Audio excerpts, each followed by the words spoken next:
बातें करते हम खेतों की और उसके रखवाली की, बाग बगीचा फल फूलों और फसलों की हरियाली की। हम बीजों की बातें करते उत्तम जल संसाधन की, हम तकनीकी बातें करते फसलों के उत्पादन की। हर किसान का सपना सच हो जीवन सुखद बनाने को, गाँव-गाँव के हर आंगन का प्यारा सा ये दर्शन। कृषि दर्शन, कृषि दर्शन, कृषि दर्शन, कृषि दर्शन, कृषि दर्शन, कृषि दर्शन, कृषि दर्शन, कृषि दर्शन। जय जवान जय किसान। नमस्कार किसान भाइयों, मैं शशिकला स्वागत करती हूं आपके अपने कार्यक्रम कृषि दर्शन में। हम हैं, आप हैं और हमारा ये कार्यक्रम कृषि दर्शन आपके साथ होता है ताकि कृषि संबंधित आपकी कोई भी दिक्कतें आए उससे हम आसानी से दूर कर सके और आप हमारे इस कार्यक्रम से लाभान्वित होते हैं। ये हमारे लिए सबसे बड़ी खुशी की बात होती है। कार्यक्रम की शुरुआत हो चुकी है। आइए सबसे पहले देखते हैं कृषि समाचार। नमस्कार, कृषि समाचार में आपका स्वागत है। मैं हूं अंशुशिखा लकड़ा। आइए देखते हैं आज कृषि समाचार में क्या है खास। खेत की जुताई के बाद खेत को खरपतवार से करें मुक्त। एकीकृत खेती प्रणाली पर ध्यान देने की है जरूरत। मूंग की खेती के लिए अनुशंसित प्रभेद में लगाए पूसा विशाल। अब समाचार विस्तार से। किसान भाई खेत की जुताई के बाद खेत को खरपतवार से पूर्ण रूप से मुक्त करें और ज़रूरत पड़े तो फसल बोने से 1 से 2 दिन के अंदर शाकनाशी का उपयोग करें।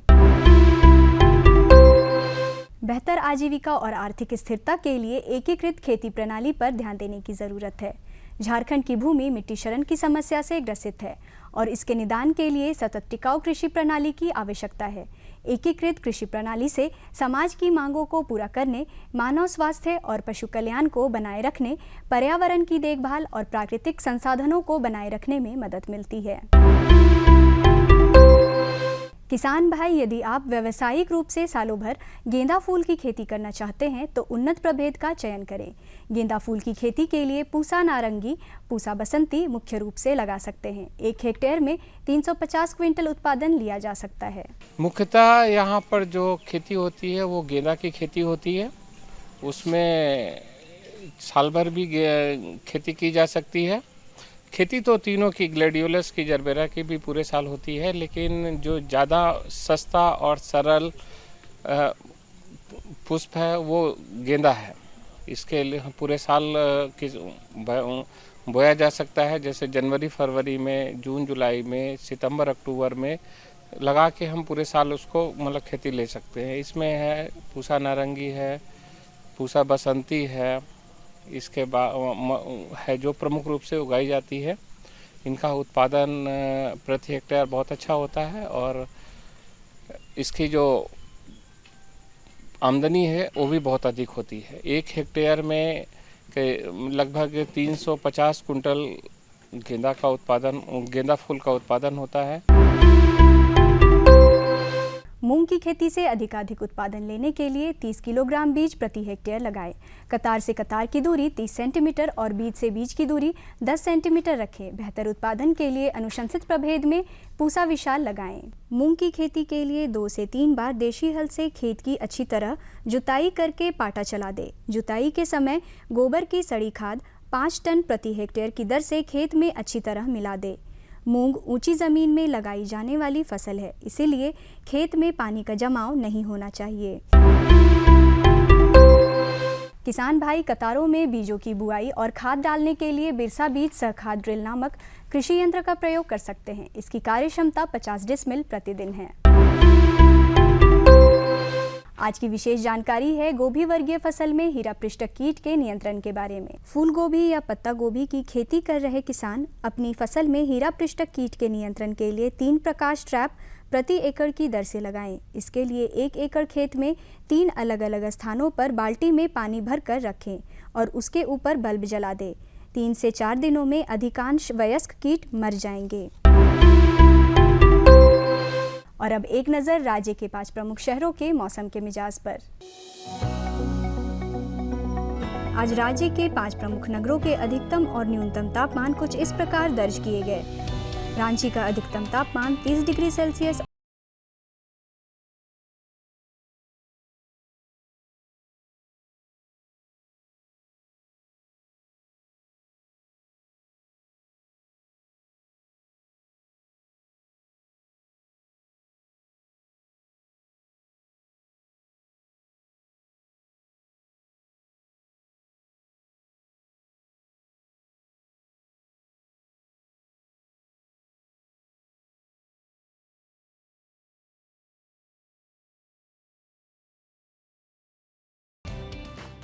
कृषि समाचार में आज इतना ही। अगले दिन अगले अंक में फिर मुलाकात होगी कुछ ताज़ा तरीन खबरों के साथ। तब तक के लिए दीजिए इजाजत। नमस्कार, जोहार। अभी आपने देखा कृषि समाचार, मंडी भाव, साथ ही अगले 24 घंटे के अंदर मौसम के मिजाज को जाना।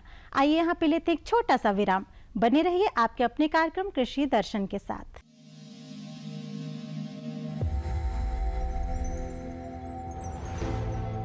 आत्मनिर्भर किसान भारत की शान। उत्पादन में आत्मनिर्भर होने के साथ साथ फसल की कटाई के उपरांत उपज की हानि को रोकने, ग्रामीण क्षेत्रों में रोजगार सृजन करने और बीज से बाजार तक के विजन को मजबूती देने के उद्देश्य से 1 वर्ष पूर्व माननीय प्रधानमंत्री श्री नरेंद्र मोदी जी ने एक महत्वाकांक्षी केंद्रीय योजना एग्रीकल्चर इंफ्रास्ट्रक्चर फंड की शुरुआत की। इस आधुनिक इंफ्रास्ट्रक्चर से कृषि आधारित उद्योग लगाने में एक बहुत बड़ा बदलाव आएगा और बहुत बड़ी गति आएगी। साथियों, अब हम उस स्थिति की तरफ बढ़ रहे हैं जहां गांव के कृषि उद्योगों से फूड आधारित उत्पाद शहर जाएंगे और यही तो आत्मनिर्भर भारत अभियान का संकल्प है। एग्रीकल्चर इंफ्रास्ट्रक्चर फंड से पात्र लाभार्थी गोदामों का निर्माण कर सकते हैं, छटाई या ग्रेडिंग इकाई, पैकिंग हाउस, सप्लाई चेन और कोल्ड चेन जैसी सुविधाएं या फिर प्राथमिक कृषि प्रसंस्करण केंद्र की स्थापना कर सकते हैं। इस योजना के तहत पात्र लाभार्थियों को 2 करोड़ रुपए तक के ऋण पर अधिकतम 7 वर्ष के लिए ब्याज में 3% तक की छूट दी जा रही है। ऋण पुनर्भुगतान के लिए 6 महीने से 2 वर्ष तक मोरेटोरियम की सुविधा भी उपलब्ध है। इस योजना ने अब तक सफलता की कई मिसालें कायम की हैं, जैसे कि मध्य प्रदेश के लाभार्थी श्री विपिन त्रिपाठी ने एग्रीकल्चर वेस्ट से बायोफ्यूल बनाने का इनोवेटिव प्राइमरी प्रोसेसिंग सेंटर लगाया है। लोन मिलने की वजह से हम समय पर सारी मशीनों का प्रोक्योरमेंट और सारा सिविल वर्क टाइम पे करवा पाए, जिससे ये प्रोजेक्ट को लगाना संभव हो पाया। राजस्थान के लाभार्थी श्री यशवर्धन मुंद्रा ने सॉर्टिंग एंड ग्रेडिंग यूनिट लगाकर रोजगार के अवसर पैदा किए हैं। कर्नाटक की महिला उद्यमी श्रीमती ममता वी ने प्राइमरी प्रोसेसिंग सेंटर लगाकर प्रगति की नई राह चुनी है। ಸಣ್ಣ ಪುಟ್ಟ ಉದ್ಯಮಿಗಳನ್ನ ಮತ್ತಷ್ಟು ಅಗ್ರಿಕಲ್ಚರಲ್ಲಿ ಹೆಚ್ಚು ನಾವು ಇನ್ನಷ್ಟು ಸಾಧನೆ ಮಾಡಲಿಕ್ಕೆ ಕಾರಣಕಾರಕವಾದಂತ ಈ ಅಗ್ರಿಕಲ್ಚರಲ್ ಇನ್ಫ್ರಾಸ್ಟ್ರಕ್ಚರ್ ಫಂಡ್ ಇಂದ ನಮ್ಮ ಇನ್ನಷ್ಟು ಯೋಜನೆಗಳು ಆಯೋಜನೆಗಳು ಉತ್ತಮಗೊಂಡಿದೆ। राजस्थान के लाभार्थी श्री दिनेश भट्टर ने जीरे की प्रोसेसिंग यूनिट लगाकर आसपास के ग्रामीणों को आत्मनिर्भरता प्रदान की है। महाराष्ट्र के लाभार्थी श्री अनूप कुमार मोहता ने वेयर हाउस बनाकर अन्न भंडारण को सुनिश्चित किया है। आज देश के कोने कोने से किसान, कृषि उद्यमी, किसान उत्पादक संघ, प्राथमिक कृषि सहकारी समितियां, स्वयं सहायता समूह और कृषि उपज मंडियां इस योजना का लाभ उठा रहे हैं।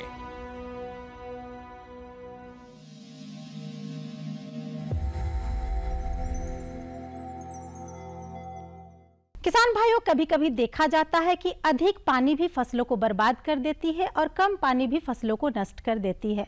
कुछ साग सब्जियां, कुछ फसल ऐसे होते हैं जो कि सूक्ष्म सिंचाई के द्वारा उसकी खेती की जाती है। हमारे झारखंड में सूक्ष्म सिंचाई पद्धति द्वारा उच्च मूल्य वाली उद्यानिकी से हमारे किसानों को कितना लाभ मिल रहा है, जानने के लिए आइए सीधे रुख करते हैं विशेषज्ञ की ओर। किसान भाइयों, आज हम बात करेंगे झारखंड के परिप्रेक्ष्य में सूक्ष्म सिंचाई प्रबंधन के द्वारा उद्यान की फसल का खेती, और इस विषय पर जानकारी देने के लिए आज हमारे साथ हैं डॉक्टर आदर्श कुमार श्रीवास्तव। डॉक्टर साहब, आज का विषय है, जैसे हमने लिया है कि झारखंड के परिप्रेक्ष्य में सूक्ष्म या ड्रिप इरिगेशन के द्वारा उद्यान की फसल का खेती कैसे करेंगे। किसान भाइयों, झारखंड में आप लोग देख रहे होंगे बारिश तो करीब 1200 से लगा के 1400 mm होती है, जो कि अन्य राज्यों की अपेक्षा काफ़ी अच्छी है।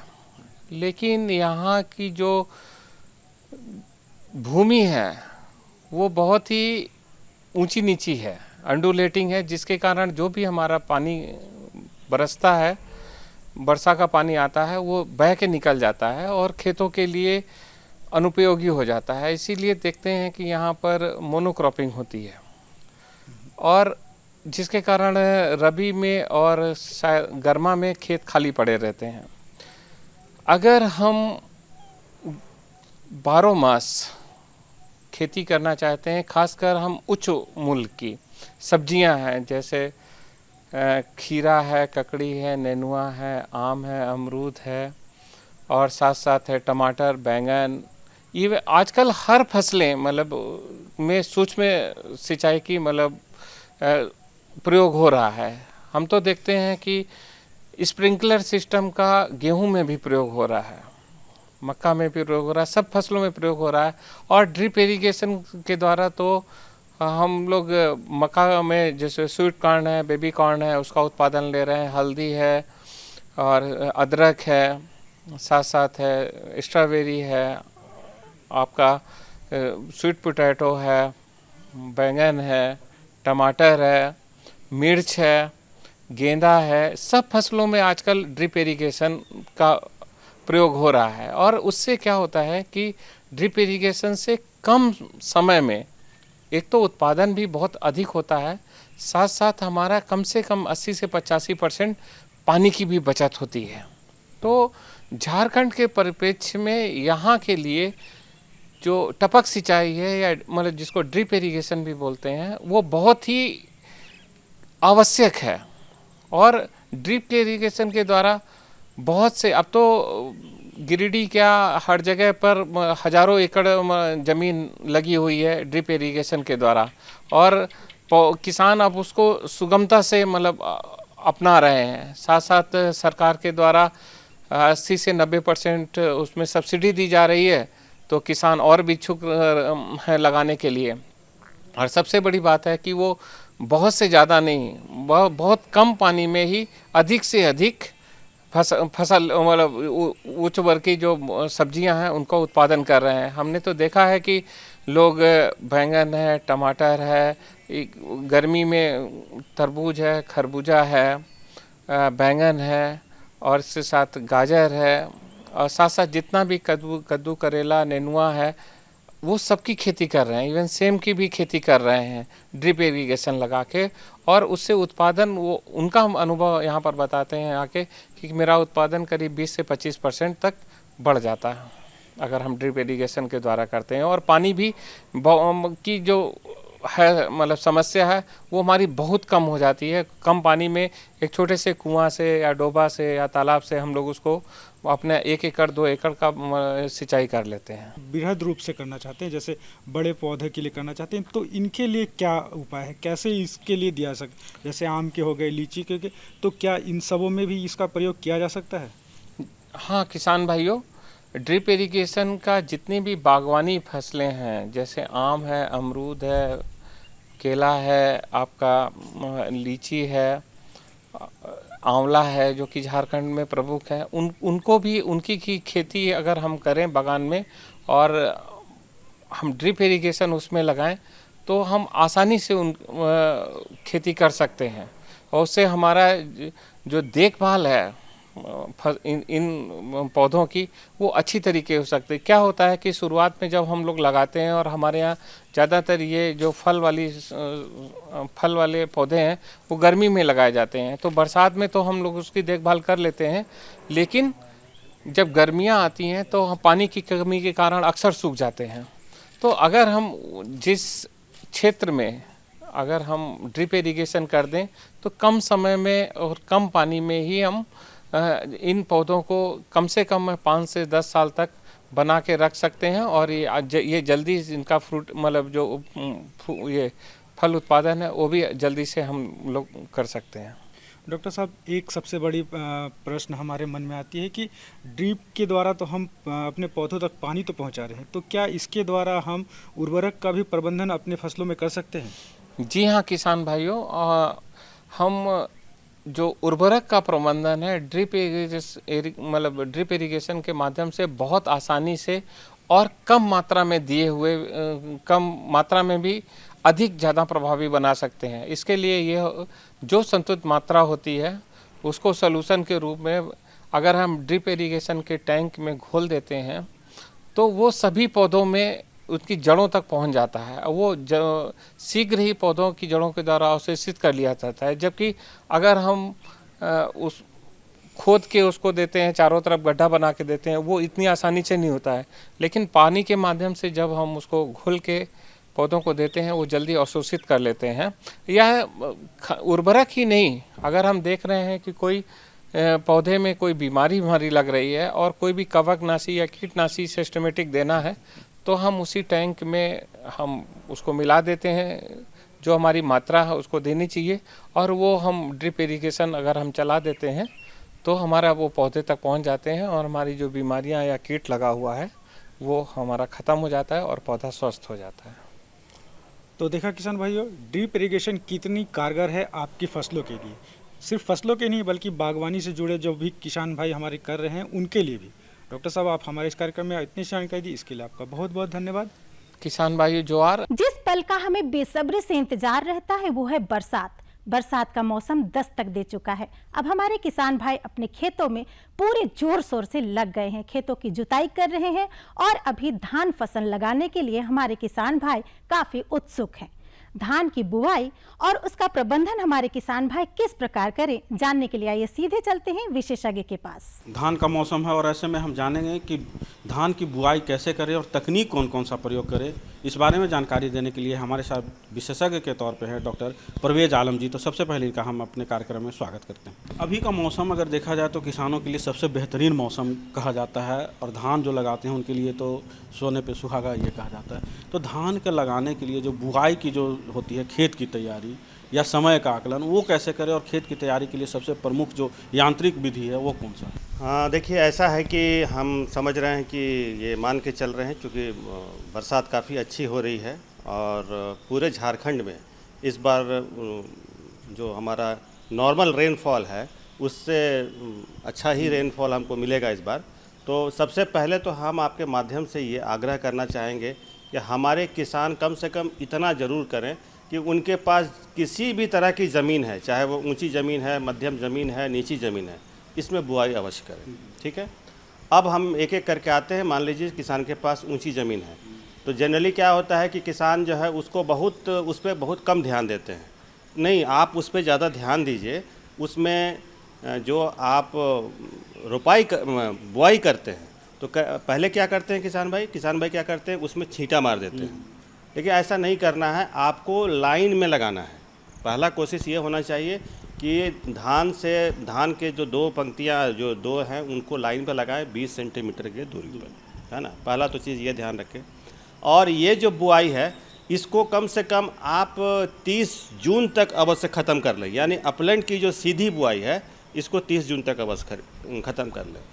दूसरा, इसमें जो खाद का जो प्रयोग करेंगे वो बहुत ज़्यादा अधिक मात्रा में नहीं करना है, समझ गए। तो उसको 40 किलो नाइट्रोजन, 20 किलो फास्फोरस और 20 किलो नाइट्रोजन ही डालना है इसमें। 40 किलो जो नाइट्रोजन है उसका आधी मात्रा आप देंगे बुआई के समय और आधी मात्रा 40-50 दिन के बाद जब आप उसमें से निकौनी कर लेंगे, वीट को खरपतवार निकाल लेंगे, तब आप करेंगे। ठीक है। अब साथ ही साथ ये तो हुआ अपलैंड में बुआई का। हाँ, साथ साथ आपको जो आपके पास जो मध्यम ज़मीन है, जो नीची ज़मीन है, उसके लिए बिचड़ा भी तैयार करना है। इस चीज़ को ज़रूर दिमाग में रखेंगे। और बिचड़ा तैयार करने के लिए आप बीज स्थली में, मैं समझता हूँ कि अभी तक आपने गिरा दिया होगा बिचड़ा, है ना। तो जो भी बिचड़ा आपने गिराया है उसमें गिराने के समय आप तो ज़रूर उसमें ये लिए होंगे, नाइट्रोजन डाले होंगे। 1 किलो नाइट्रोजन, 1 किलो फास्फोरस और 1 किलो पोटास प्रति स्क्वायर मीटर के हिसाब से। ठीक है। लेकिन किसान भाई करते क्या हैं कि वो बिचड़ा गिरा के फिर उसको छोड़ देते हैं। तो नहीं, ऐसा नहीं करना है। आपको ये करना है कि जब बिचड़ा 15 दिन का हो जाए तो उसमें 1 केजी नाइट्रोजन का टॉप ड्रेसिंग अवश्य कीजिए, है ना। 1 केजी नाइट्रोजन का टॉप ड्रेसिंग अवश्य कीजिए ताकि आपका बिचड़ा हेल्दी हो और ज़्यादा अच्छा पैदावार करने में वो सक्षम हो। बिचड़ा तैयार करने के लिए जो तकनीक आते हैं वो किसान भाई बहुत सारे जो पारंपरिक हैं छींट देते हैं, लेकिन अगर वैज्ञानिक तरीका देखा जाए तो वो कौन सा होगा? देखिए, बिचड़ा तैयार करने के लिए सबसे पहले तो होता है भूमि का चुनाव। ये भूमि आपको इस तरह का लेना है जो जहाँ पे जल जमाव की समस्या नहीं होती है ना, और जब जिस जगह पे आप बिचड़ा तैयार करेंगे उस जगह के ज़मीन को खेत के अन्य हिस्सों से थोड़ा सा उठा के रखेंगे, है ना, मतलब 6 इंची के आसपास उसको उठा देंगे, रेस्ड बेड जिसको बोलते हैं, और उसको पूरी तरह से समतल करना है। समतल इस तरह से करना है कि उसमें किसी तरह का कोई गड्ढा ना बने, किसी तरह का कोई ऐसा स्ट्रक्चर ना बन जाए जिसमें जब बारिश का पानी हो तो वहाँ पे जमा हो जाए। तो ये जमा होगा तो क्या होगा, बिचड़ा वहाँ पर गलने लगेगा। तो इस चीज़ का ध्यान रखें कि बिचड़ा का जो जिस ज़मीन पर लगा रहे हैं वहाँ पर बहुत अच्छे से जल निकास की सुविधा हो और बिल्कुल प्लेन हो, ठीक है। तो ये सावधानी आपको करना चाहिए किसान भाई को, क्योंकि हम देखे हैं कि अक्सर किसान भाई बिचड़ा उगाते तो ज़रूर हैं, इसमें बीज भी डालते हैं, लेकिन क्योंकि वो जल निकास की समस्या के चलते उनका ज़्यादातर हिस्सा जो है वहीं पर गल जाता है। अगर आप श्री विधि से धान की खेती कर रहे हैं, है ना, तो श्री विधि से धान खेती करने में बिचड़ा की आयु को हम कहते हैं कि नहीं, आप इसको 13वें या 14वें दिन उखाड़ लीजिए, है ना। मतलब जिस दिन बिचड़ा आपका 13 दिन या 14 दिन का हो जाए उस दिन उसको वहाँ से उखाड़ करके और सीधे खेत में लगाइए, क्योंकि अगर श्री विधि में 15 दिन से अधिक का आयु का बिचड़ा हो गया तब वो श्री विधि के लिए उपयुक्त नहीं होता है। अब किसान भाई सोच रहे होंगे कि भाई हम तो श्री विधि से सोच रहे थे, लेकिन 15 दिन में ऐसा हुआ कि हम कुछ खेत तैयार नहीं कर पाए या कुछ अपने पारिवारिक उलझन के चलते हम बिचड़ा नहीं उखाड़ पाए, तो क्या उस बिचड़ा को फेंक देंगे? नहीं, फेंकना नहीं है। फिर आप क्या करें कि उसको इंतज़ार करें कि भी ये 25 दिन का हो जाए और फिर वहाँ से 25वें दिन उसको उखाड़ करके खेत में आप रोपा कर। जो पारंपरिक जो विधि है रोपा करने की, आपको ये पता है कि उसमें बिचड़ा का जो अमाउंट है, क्वांटिटी है, वो 40 kg प्रति हेक्टेयर के दर से लगता है, ठीक है। लेकिन अगर श्री विधि में आप जाते हैं तो ये घट करके सिर्फ 15 किलो हो जाता है। तो यानी एक तो आपके पास समय का क्वांटिटी का बचत हो गया, कहाँ 40 kg कहाँ 15, तो आपकी उत्पादन लागत जो है वो कम हो जाती है। दूसरा, जो श्री विधि से जो पैदावार मिलता है और जो इसके मुकाबले पारंपरिक के मुकाबले वो कहीं ज़्यादा होता है। तो इसलिए श्री विधि से अगर किसान सक्षम है खेती करने के लिए तो उनको बिल्कुल श्री विधि से करना चाहिए और ये कोशिश करना चाहिए कि श्री विधि में जितने भी उसके स्टेप्स हैं, जितने भी उसमें काम करने हैं वो अवश्य करें। जैसे थोड़ी संक्षेप में आपको बता देते हैं, श्री विधि करने के लिए सबसे जो महत्वपूर्ण यंत्र है वो है कोनोवीडर, है ना। तो कोनोवीडर का प्रयोग श्री विधि से खेती कर रहे हैं तो आप अवश्य करें। कोनोवीडर को कम से कम 2 बार खेत में ज़रूर चलाएं और इस चीज़ का ध्यान रखें कि जिस दिन खेत में धान में फूल आने लगे, उस फूल आने से पहले कोनोवीडर का प्रयोग बंद कर दें। अगर कोनोवीडर आप फूल आने के बाद चलाएंगे तो क्या होगा कि आप जो चलेंगे कोनोवीडर चलाने के लिए, तो आपके चलने से शरीर से हिल डुल करके वो फूल वहीं पर झड़ना शुरू हो जाएंगे। इसलिए हम लोग इसको बारंबार बोलते हैं कि आप फूल आने से पहले आप कोनोवीडर का इस्तेमाल जितना करना है कर लीजिए, लेकिन जैसे ही फूल आने लगे इसको वहीं पे बंद कर दीजिए। चलते चलते हम आपसे यह भी जानना चाहेंगे कि जो किसान भाई धान की खेती करें वो और क्या बेहतर करें कि जिससे उनका उत्पादन अधिक हो। देखिए, धान की खेती कर रहे हैं तो और ये चूँकि मौसम का इस साल के खरीफ का आरंभ है ये, तो मैं आपके माध्यम से किसान को एक सलाह ज़रूर देना चाहता हूँ कि वो जब भी खेती करें और उसमें जो भी उनको प्रभेद लगाना है धान का, उनकी मर्ज़ी है, वो अपने स्वेच्छा से लगाएं, लेकिन इस चीज़ का ध्यान रखें कि जब प्रभेद खरीदने जाएं तो वो प्रभेद असली हो, नकली नहीं हो, क्योंकि बाज़ार में बहुत सारे अच्छे बीज के दुकान भी हैं और कुछ लोग जो हैं वो अच्छे बीज नहीं भी बेचते हैं, है ना। तो इस चीज़ से सावधान रहने की ज़रूरत है। प्रमाणिक बीज को ही खरीदें और खरीद करके उसको अपने कृषि कार्य के लिए प्रयोग करें। दूसरा, जब भी आप बीज खरीदें किसी भी दुकान से तो उसकी पक्की रसीद लेना मत भूलें, ठीक है ना। इस चीज़ का ध्यान रखें कि जो भी आप बीज खरीद रहे हैं उसकी जो पक्का रसीद होता है उसको वहाँ से ज़रूर लें, ताकि अगर बाद में किसी तरह का मान लीजिए कि फूल नहीं आया, फूल आया तो फल नहीं लगा, तो किसी तरह का अगर इस तरह का कोई समस्या आता है तो फिर आप अपने नज़दीकी ब्लॉक से जा कर के इसका कंप्लेन कर सकते हैं और इसके बदले में सरकार आपको मुआवजा दे सकती है। और इसका प्रावधान हमारे झारखंड सरकार में है कि हम अगर आपका बीज के चलते नुकसान हो रहा है तो उसका मुआवजा हमारी सरकार इसको वहन करती है। तो इस चीज़ का जरूर ध्यान रखें। किसान भाइयों, आपने देखा कि हमारे विशेषज्ञ ने धान की बुआई की तकनीक के बारे में और उसके प्रबंधन के बारे में कितनी अच्छी और महत्वपूर्ण जानकारी दी। आप इसका उपयोग करेंगे और ज़्यादा उत्पादन प्राप्त करेंगे। आप हमारे इस कार्यक्रम में और इतनी अच्छी और महत्वपूर्ण जानकारियाँ दी, इसके लिए आपका बहुत धन्यवाद और जोहार किसान भाई। तो ये थी हमारी आज की जानकारी। हमारी जानकारी आपको कैसी लगी, आप हमें हमारे इस पते पर लिख सकते हैं। जल्दी से हमारा पता नोट कर लीजिए। हमारा पता है कार्यक्रम कृषि दर्शन, कृषि प्रकोष्ठ द्वारा केंद्र निदेशक, दूरदर्शन केंद्र, रातू रोड, रांची। पिन संख्या है 834001। तो इसी तरह से हमारा कार्यक्रम देखते रहिए और हमारा ये कार्यक्रम आप कभी भी कहीं भी देख सकते हैं। अपना मोबाइल निकालना है, यूट्यूब में जाना है, सर्च करना है कृषि दर्शन रांची। हर दिन का एपिसोड आपके सामने होगा। अब हमें और हमारी पूरी टीम को यहीं पे दीजिए इजाजत। फिर मिलेंगे, तब तक के लिए कृषि दर्शन के पूरी टीम के साथ नमस्कार, जोहार।